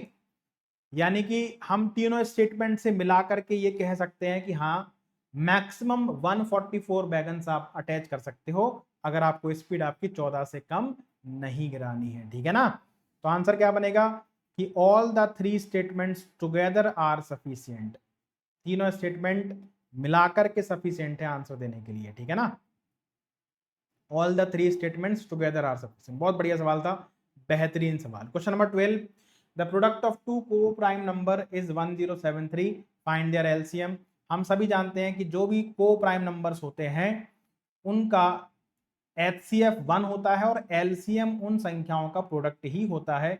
इस सवाल को सॉल्व करने की कोई भी जरूरत नहीं थी, है ना। जैसे हमारे पास कोई भी दो को प्राइम नंबर उठा लो आप, जैसे हमने 2 और 3 उठा लिया, आपस में को प्राइम है, एलसीएम कितना बनेगा? 6 बनेगा ना। 6 क्या है? दोनों का प्रोडक्ट है। एचसीएफ कितना बनेगा? 1 बनेगा, ठीक है ना। और कोई को प्राइम नंबर उठा लीजिए आप, 4 और 9 उठा लीजिए। 4 और 9 आपस में को प्राइम है, 1 के अलावा कुछ भी कॉमन ही नहीं है, यानी एचसीएफ हमारा 1 है। तो एलसीएम कितना बनेगा इनका? 36 बनेगा, 9 चौक 36 है ना, 9 और 4 का एलसीएम 36 बनेगा। और आप देखो ये क्या इनका प्रोडक्ट नहीं है? देखो 9 इंटू 4 इज इक्वल टू 36। तो जो भी को प्राइम नंबर होते हैं उनका एचसीएफ तो 1 होता है, एलसीएम उनका प्रोडक्ट होता है। तो इस सवाल में आपको कोई भी बुद्धि लगाने की जरूरत नहीं थी, बेसिक कॉन्सेप्ट पर ये सवाल आपका आधारित था, ठीक है ना। तो सवाल, हर सवाल टफ नहीं है, कुछ सवाल आप बहुत कम टाइम में सॉल्व कर सकते हो, बस प्रैक्टिस अच्छी करते रहो। हर एक चैप्टर में कितने टाइप के सवाल बनते हैं वो सारे टाइप आपको पता होने चाहिए, और उनको अप्रोच कैसे करनी है सवालों को वो पता होना चाहिए, आप सवाल कोई भी सॉल्व कर जाएंगे, ठीक है ना। Next question number 13, J lent some amount of money at 14% per annum simple interest and equal amount of money as 20% per annum simple interest each for 2 years. If the total interest was itna, then find the amount of money that was lent in each case. तो इसमें हम जे जो है उसने दो amount उधार लिए, same amount है, जितना 14% से बोरो किया उतना ही उसने 20% सिंपल इंटरेस्ट से बोरो किया, दोनों से सेम अमाउंट बोरो किया है।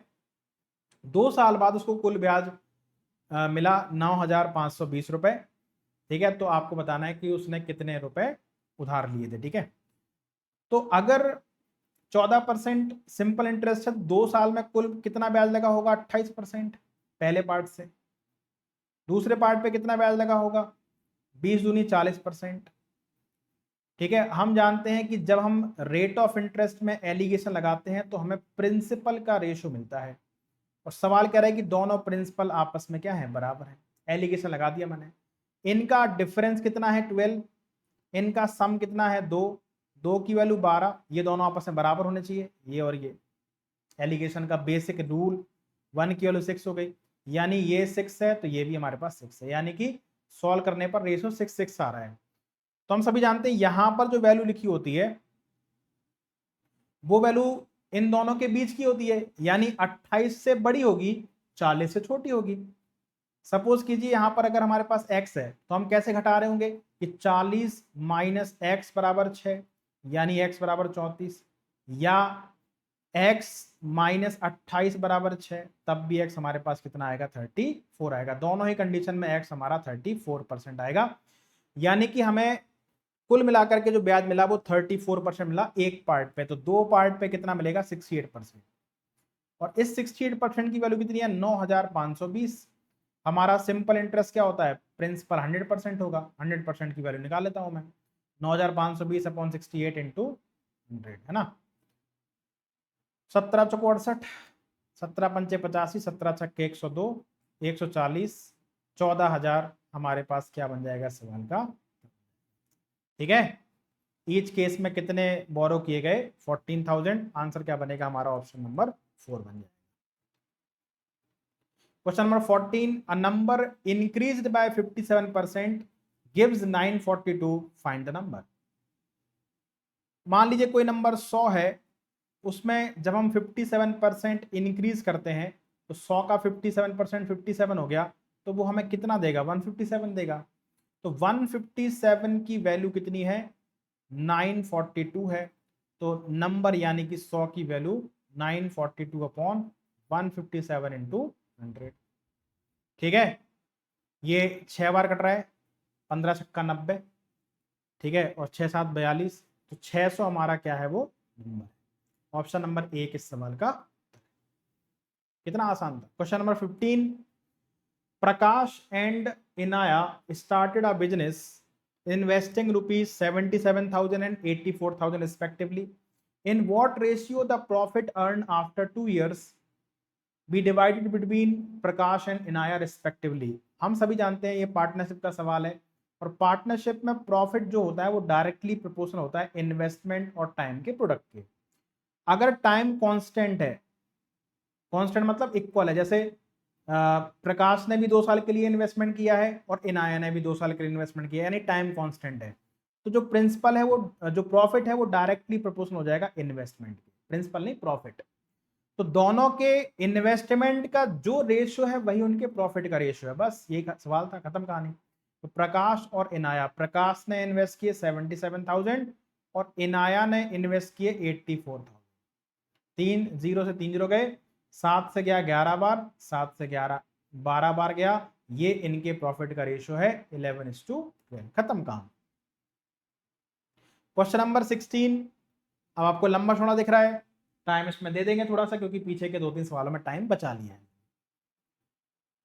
On a particular day each of Danish, Ethan and Farhan sold 3 types of pens from the respective shops. ये सवाल पीछे की 2 शिफ्ट में भी पूछा गया था, है ना। तो हमें पता है कैसे सॉल्व होगा ये।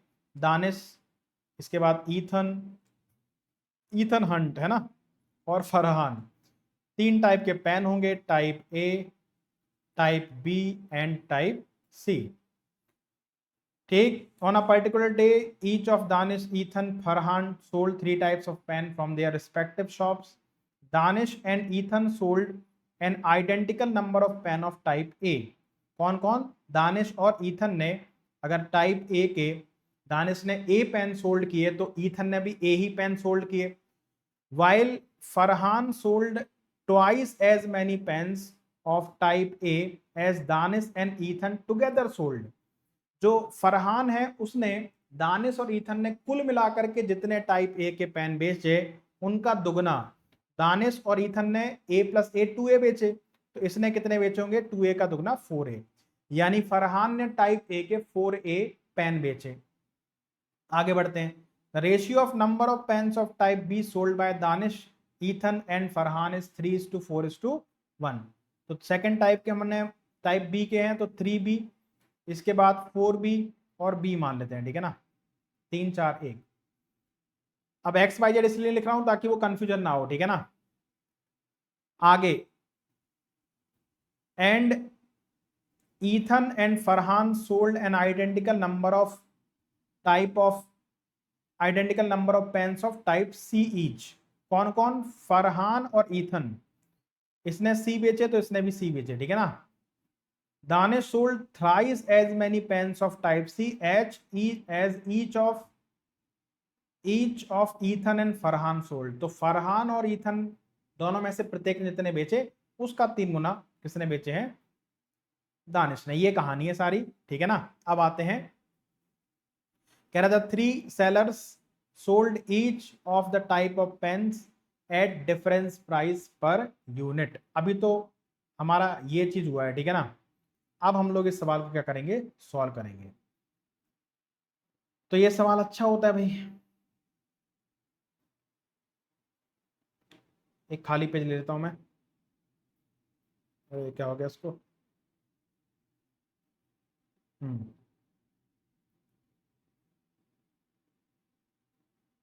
ठीक है, यहां पर हम एक खाली पेज चिपका देते हैं। अच्छा ये ठीक है।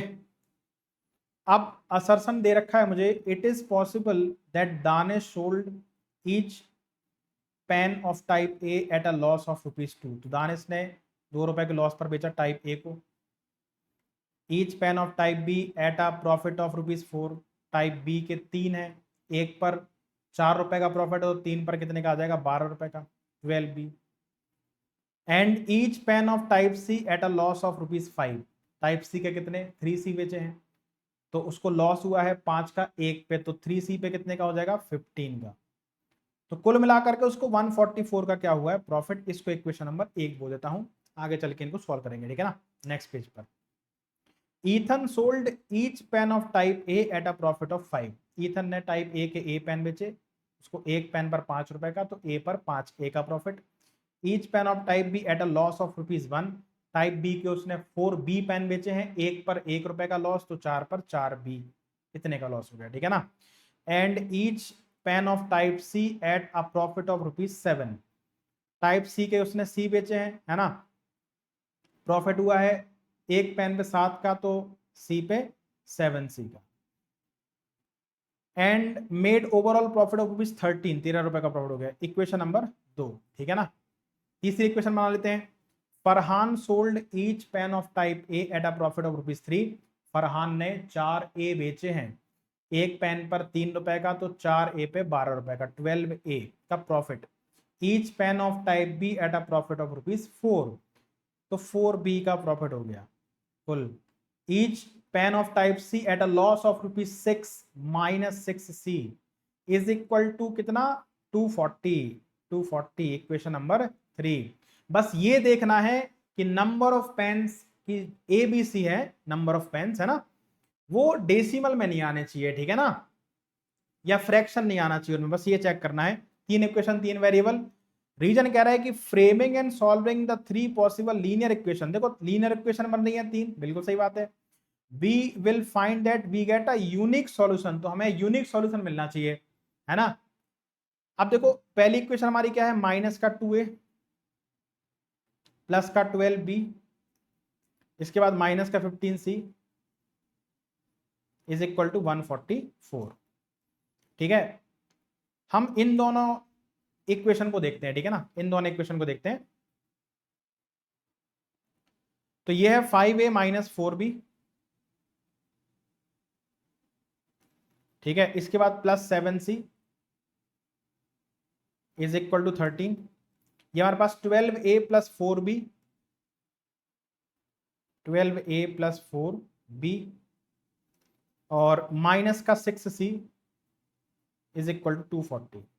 अगर मैं दोनों इक्वेशन को ऐड कर दूं तो ये कट जाएगा, 12 प्लस 5 17A हो जाएगा, और ये हो जाएगा प्लस का C और हो जाएगा 253। ये इक्वेशन नंबर हमारी मान लेते हैं 4, 3 तक हो चुकी है, ये इक्वेशन नंबर 4 होगी, ठीक है।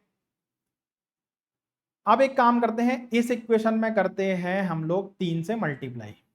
इक्वेशन में 3 से मल्टीप्लाई, और ये वाली देखो, ये है माइनस का 2A प्लस का 12B माइनस का 15C is equal to 144।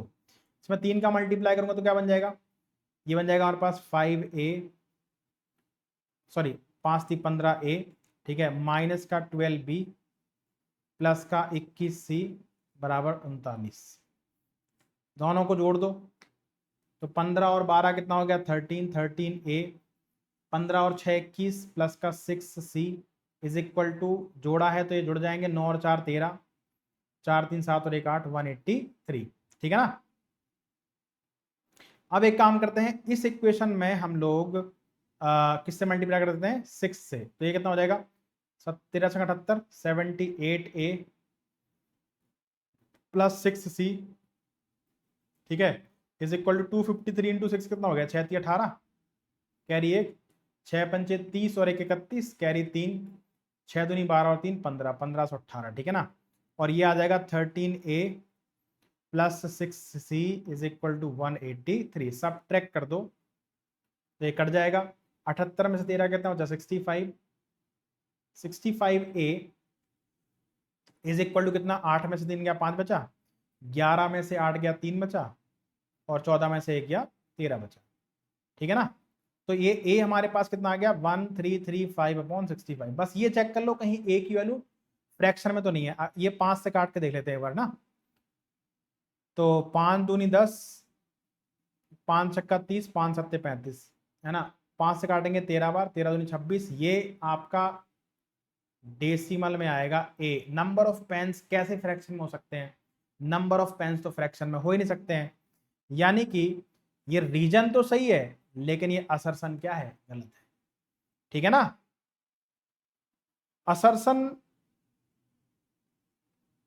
Assertion A is false and reason R is true, यानी आंसर क्या बनना चाहिए सवाल का, ऑप्शन नंबर 2 बनना चाहिए। ठीक है ना।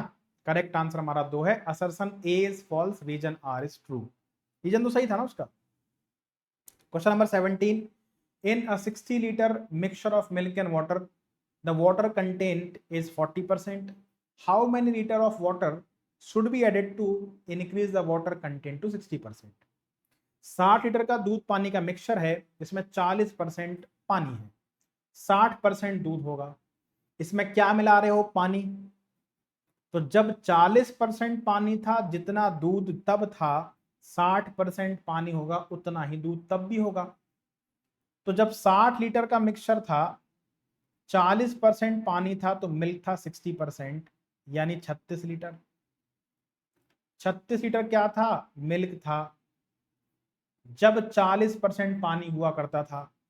अब पानी कितना है 60%, मिल्क कितना है 40%, तो 40% की वैल्यू अभी भी 36 लीटर ही होगी। तो हम टोटल मिक्सचर 100% निकाल लेते भाई, कितना है मिक्सचर हमारा 36/40 इंटू 100, 4 नाम 36, यानी हमारा टोटल मिक्सचर है 90 लीटर। था कितना 60 था, कितना हो गया 90 हो गया, कितना बढ़ गया 30। तो ये जो 30 बड़ा है, ये क्या बड़ा है, पानी ही तो बड़ा है, क्योंकि मिल्क तो हमने ना निकाला ना मिलाया। तो आंसर क्या आ जाएगा 30 लीटर। तो रेशियो में चेंज करने की जरूरत ही नहीं है, आप डायरेक्ट परसेंटेज से सवाल को उड़ा सकते हैं। ठीक है ना। रेशियो बना रहे हैं फिर मिल्क को इक्वल कर रहे हैं, नहीं, जरूरत ही नहीं इस सवाल में, क्योंकि आपको इनिशियल मिक्सचर दे दिया। तो आंसर आ गया हमारा 30 लीटर्स। क्वेश्चन नंबर 18, इस तरीके का सवाल पीछे की 2 शिफ्ट में भी था, ये कैलकुलेटिव है, बिल्कुल भी सॉल्व करने लायक नहीं है सवाल, है ना। लेकिन इस वाली शिफ्ट में देख लेते हैं कि है कि नहीं है, क्योंकि ये वाली शिफ्ट कंपैरेटिवली थोड़ी सी आसान है पिछली 2 शिफ्ट से। ठीक है ना, क्योंकि इसमें सवाल उतने लेंदी नहीं है जितने पिछले 2 शिफ्ट में थे। जिनका रहा होगा उनका सही है। Arun and Devika bot an item each eight identical price, दोनों ने सेम प्राइस पे आर्टिकल खरीदे। Arun marked his item at P% above his purchase price, then offer a discount of Q% on the mark price. तो अरुण और देविका ने 2 article same price पर खरीदे। ठीक है ना, 2 आर्टिकल नहीं, मतलब जितने भी आर्टिकल है वो सेम प्राइस पर खरीदे। अरुण क्या करता है, अपने आर्टिकल को P% ज्यादा मार्क कर देता है और उस पर Q% का डिस्काउंट देता है और बेच देता है। देविका क्या करती है, Devika claim to offer her item for sale, sale पर बेचने का दावा करती है Y% below her purchase price, जो उसने खरीदा उससे भी Y% कम पे, but then added Z% of the reduced offer price as handling charges. लेकिन जो प्राइस आया उसमें Z% ज्यादा आपसे ले लेगी, क्या कह के, हैंडलिंग प्राइस कह के। Eventually both sold there items eight the same nominal price, यानी कि दोनों का एसपी जो है वो सेम है। Which one of the following is correct in respect of the question and the statement given below. Statement number 1, the values of p q y z are respectively given 25 8 20 and 43.75। अब चार ही variable हैं। दूसरा, value of P Q Y Z respectively 35 20 10 and 20। सबसे पहले मैं statement number 2 check करूंगा। Reason क्या है? वैल्यू सारी अच्छी अच्छी है, ठीक है ना। तो सारी वैल्यू हमारे पास क्या है? अच्छी अच्छी है, ठीक है। तो हम पहले देखेंगे statement number 2। Statement number 2, P Q Y और जेड, ये चार ही वेरिएबल हैं, पी क्यू वाई जेड। और यहां पर 35 20 10 20, 35 20 10 20, ठीक है ना। अब एक तो है कौन? एक तो है अरुण। अरुण क्या करते हैं? मान लीजिए किसी आर्टिकल को 100 रुपए में खरीदता है, इसके बाद पी परसेंट ज्यादा मार्क कर देता है। तो पी कितना है? 35 है, यानी कि वो खरीदेगा 100 रुपए का और मार्क कर देगा, यानी एमपी बता देगा 135 रुपए। इसके बाद डिस्काउंट देता है क्यू परसेंट का, यानी कि 20% का डिस्काउंट देगा। 135 का 20% कितना हो गया? 27 रुपए हो गया ना। 10% 13.5, 20% 27, 27 रुपए का डिस्काउंट दिया तो कितने में बेचा? 108 रुपए में बेचा, यानी एसपी आ गया अरुण का 108। अब जो वेदिका है, वेदिका है ना, देविका है, सॉरी, जो देविका है, अगर उसका भी एसपी 108 आता है तब तो ठीक है। उसने भी आर्टिकल 100 रुपए में ही खरीदा, लेकिन वो सेल दे रही है, कितने परसेंट सेल पर बेच रही है? 10%। जो भी खरीदा है उससे भी 10% कम में बेच रही है, ठीक है ना। 100 का 10% 10 हो गया, यानी कि 90 रुपए। लेकिन वो क्या कहती है कि आपको इस पे कितना परसेंट? 20% आपको क्या देना पड़ेगा? Handling price. तो 90 का 20% कितना हो गया? 18, यानी वो कितने में बेच रही है? 108 रुपए में। तो दूसरा स्टेटमेंट जो है वो एकदम सही वैल्यू दे रहा है।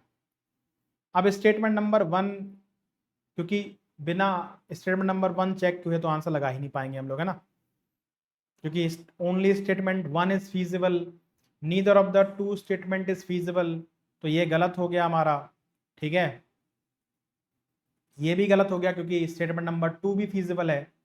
Both statement are feasible, only 2 is feasible. अभी भी हम आंसर नहीं लगा पा रहे हैं, ठीक है ना, क्योंकि हमें पहला स्टेटमेंट चेक करना ही पड़ेगा। अब पहले statement P Q Y Z की वैल्यू 20 8 25 43.5 है। कहाँ गया?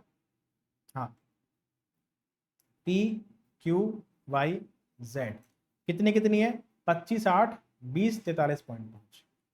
25%, 8%, 20% और 43.75%, ठीक है ना। 25 8 20 43। अरे ये क्या हो रहा है? तो हम फिर से वही करना पड़ेगा भाई। अरुण ने खरीदा आर्टिकल 100 रुपए में, 25% ज्यादा मार्क कर देगा, यानी 125 मार्क कर देगा। डिस्काउंट देगा 8% का, 125 का 8% कितना होता है? 10 रुपए होता है, यानी 115 रुपए क्या आ जाएगा? एसपी आ जाएगा। अब जो देविका है उनका भी देखना पड़ेगा भाई, उन्होंने भी 100 रुपए में खरीदा है, सीपी 100 रुपए है, लेकिन वो क्या कहती है? 20% की सेल है, यानी कि खरीदा 100 में, लेकिन कह रही है कि मैं 20% कम में दूंगी, यानी कि 80 रुपए में आर्टिकल दे दूंगी। लेकिन 80 रुपए पे आपको इतने परसेंट हैंडलिंग चार्ज लगेगा, 43.75%। तो 80 का अगर मैं 43.75% निकाल के देखूं कितना आता है, तो 20 को 80 और 20 पंचे 100, 5 से काटोगे तो कितना कटेगा? 5 अट्ठे 40, है ना, 5 सत्ते 35, 55 25, 4 से कट जाएगा 25 बार, 25 दिया 75 और 25 पंचे 135, यानी कि 35 रुपए और देने पड़ेंगे आपको। 80 + 35 115 रुपए में वो बेच रही है। दोनों का सेलिंग प्राइस फिर भी बराबर है ना। तो यानी कि पहला स्टेटमेंट भी फीजिबल है, दूसरा स्टेटमेंट भी फीजिबल है। आंसर आएगा बोथ स्टेटमेंट्स आर फीजिबल, ठीक है। ऑप्शन नंबर 3 इस सवाल का हमारा उत्तर बन जाएगा। Question number 19, the sum of the square of two numbers is 545। Sum of square of two number मान लेते हैं ए और बी, तो A square plus B square कितना है 545 है। And the square of their difference, difference का square 1 है। Find the product of the two numbers, यानी ए इंटू बी आपका कितना है। तो हम जानते हैं कि ए माइनस बी का होल स्क्वायर बराबर क्या होता है a square plus B square minus का 2ab। ए माइनस बी का होल स्क्वायर 1 है, a square plus B square 545 है माइनस का 2ab। 2ab कितना आएगा हमारे पास, ये 546 आ जाएगा। तो ए बी कितना आ जाएगा, 2 दूनी 4, 2 7 14, 2 3 6। तो product of both the numbers is 273, sorry 273, sorry 544 होगा है ना, 546 नहीं 544, ठीक है मैंने जोड़ दिया। 45 में से एक जाएगा तो कितना बचेगा, 44 बचेगा। तो 272 आंसर है, ठीक है ना, option number 4। Last question number 20, again partnership का सवाल है, डुएबल है, थोड़ा कैलकुलेटिव होता है पार्टनरशिप भी। ABC enter a partnership with initial investment of this ratio. सबसे पहले इस रेशियो को ठीक कर लेते हैं, 11/5, 7/2 और 15/8। क्या करते हैं, 5, 2 और 8 का एलसीएम 40, सबको 40 से मल्टीप्लाई कर दो। 11/5 इंटू 40, 7/2 इंटू 40। अब देखो पीछे के जो 2 3 4 सवाल थे वो बहुत कम कैलकुलेटिव थे, तो ये सवाल कैलकुलेटिव होने वाला है। देखो जरा ध्यान से, मेरे हिसाब से होना चाहिए। तो 5 अट्ठे 40, ये 88 आ गया, देखो वैल्यू बड़ी हो गई, ये 20 140 हो गया, और ये हो गया 75, ठीक है। तो तीनों के जो इन्वेस्टमेंट का रेशो है ए बी सी, वो है 88, 140 एंड 75, ठीक है। ए ने 88 रुपए लगाए, बी ने 140, सी ने लगाए 75। After 4 months A raise her share of investment by इतने %। तो ए ने 88 रुपए लगाए थे, 4 महीने तक कोई चेंज नहीं किया, 4 महीने बाद क्या किया उसने, अपना शेयर बढ़ा दिया, कितना 62.5%। 62.5% अगर नहीं जानते हो कितना होता है, इसको 50% प्लस 12.5% लिख सकते हो। 50% 1/2, 12.5 1/8, एलसीएम 8 आ जाएगा, ये 4 + 1, यानी इसका फ्रैक्शन कितना बना 5/8।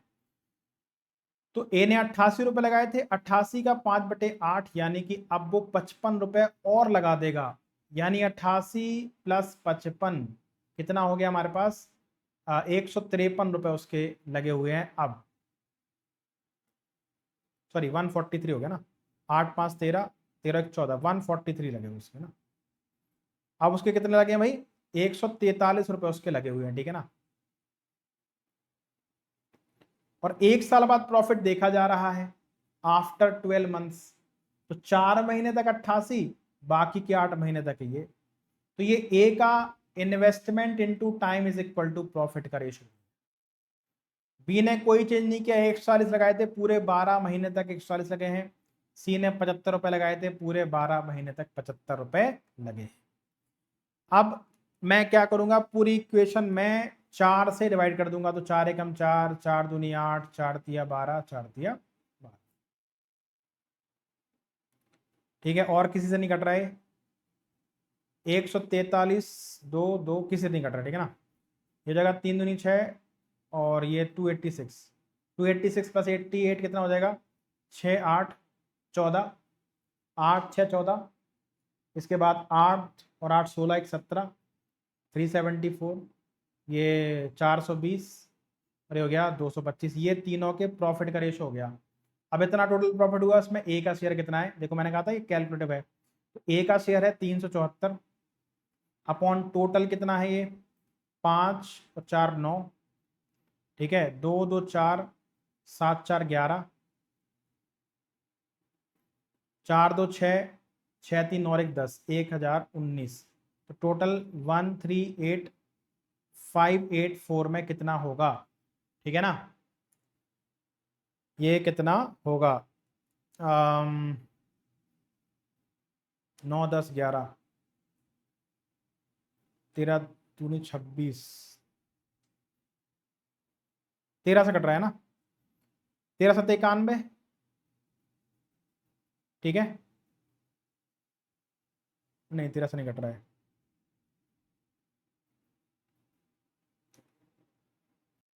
देखो क्या होगा इसमें, आप क्या करेंगे, इतनी लंबी चौड़ी कैलकुलेशन तो करेंगे नहीं भाई। 1019 का तो मुझे आता नहीं है ना टेबल। तो ये जो 374 है, यानी कि जो ए का शेयर है वो या तो 374 हो गया या फिर 374 का मल्टीपल होगा। तो 374 क्या हो गया, इसको देखना ध्यान से। इसको अगर हम 2 से डिवाइड करें तो 2 2 एकम 2, 2 अट्ठे 16, 2 तो 14। अब 187 बड़ा ही प्यारा नंबर है, क्या होता है 11 इंटू 17, यानी कि जो 374 है ये 11 का मल्टीपल है। तो जो ए का शेयर होगा वो भी 11 का मल्टीपल होगा। आप चाहो तो ऐसे कर लो सॉल्व, लेकिन टाइम वेस्ट क्यों करें हम लोग, है ना। 11 का मल्टीपल चेक करते हैं, कैसे करते हैं भाई, ऑल्टरनेट डिजिट्स का सम, 8 4 12 5 17, 17 माइनस 7 10, 10 11 से डिविजिबल नहीं होता है, ठीक है। 8 4 12, 12 5 17, 17 में 6 गया 11, 11 यानी कि ये 11 से डिविजिबल है, ठीक है। क्योंकि सारे नंबर 2 से डिविजिबल हैं, 11 और 17 का चेक कर लेते हैं। ये 8 4 12, 12 5 17, 17 में से 4 गया 13, ये 11 से डिविजिबल नहीं है। 8 4 12, 12 5 17, 17 में से 8 गया 9, ये भी 11 से डिविजिबल नहीं है। यानी एक ही ऑप्शन है जो 11 का मल्टीपल है, ठीक है ना। तो इसमें इस कैलकुलेशन को करने की कोई आवश्यकता नहीं थी, यहां से थोड़ा सा ध्यान दे लेते काम बन जाता, ठीक है। तो हमारा आंसर क्या बना इस सवाल का, 50,864, यानी ऑप्शन नंबर 2, ठीक है। तो ये थे आपके 17 जनवरी के शिफ्ट 3 के मैथ्स के क्वेश्चंस के सॉल्यूशन। उम्मीद है आपको क्लासेस पसंद आ रही होंगी। अगर आप चैनल पर नए हो तो सब्सक्राइब कर लो, बेहतरीन कंटेंट आपको मिलता है, चाहे वो जीएस हो, इंग्लिश हो, मैथ्स हो या रीजनिंग हो, ठीक है ना। तो IB ACIO की तैयारी अब हमारी जिम्मेदारी। आप ये प्रीवियस ईयर क्वेश्चन की सीरीज को एकदम अच्छे तरीके से देख लीजिए। मिलते हैं नेक्स्ट क्लास में। थैंक यू, जय हिंद।